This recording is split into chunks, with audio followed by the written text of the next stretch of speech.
Ok, c'est très intéressant.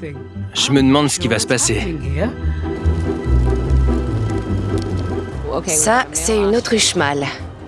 Waouh, la vitesse! Mais attendez, ils le poursuivent ou est-ce que c'est lui? Qu'est-ce qui se passe? Est-ce qu'il veut faire fuir les cyclistes? Ou est-ce qu'il a peur? Je ne sais pas si lui-même sait pourquoi il court. Peut-être qu'à la base, il s'est approché de ces cyclistes pour défendre son territoire. Mais je pense que plus il continue, moins il réfléchit.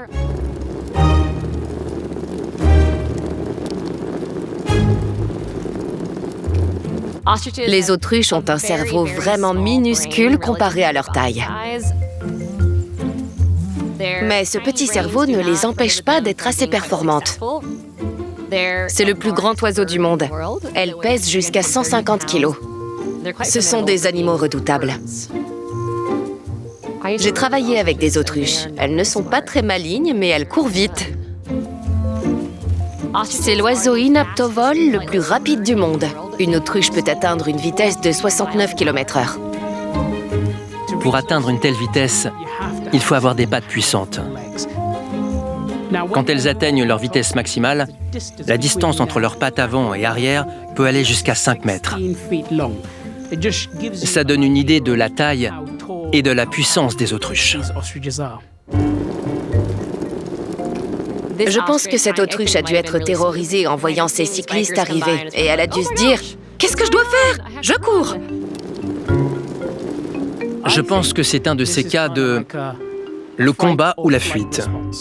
Tout le monde bouge, tout le monde court. Alors pourquoi pas moi? Je vais faire comme eux.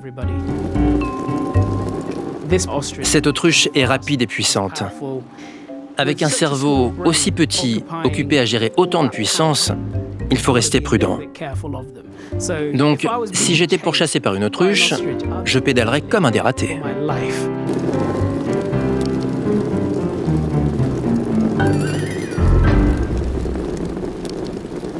Il est important de rappeler que quand on croise des animaux, ils agissent selon leur instinct.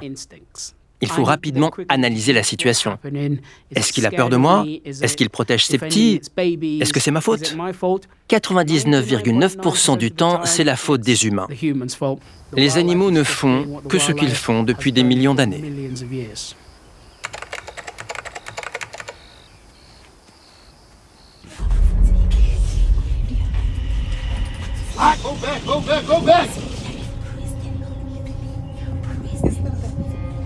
C'est un éléphant d'Afrique face à un véhicule de safari. Que se passe-t-il?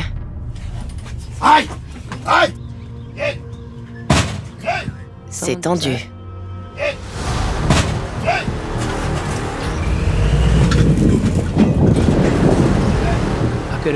On voit très bien que cet éléphant n'est pas du tout content. Vous voyez ses oreilles? Elles s'écartent.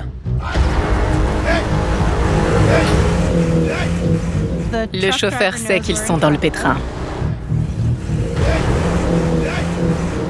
Le guide continue de rouler vers l'éléphant et il élève la voix.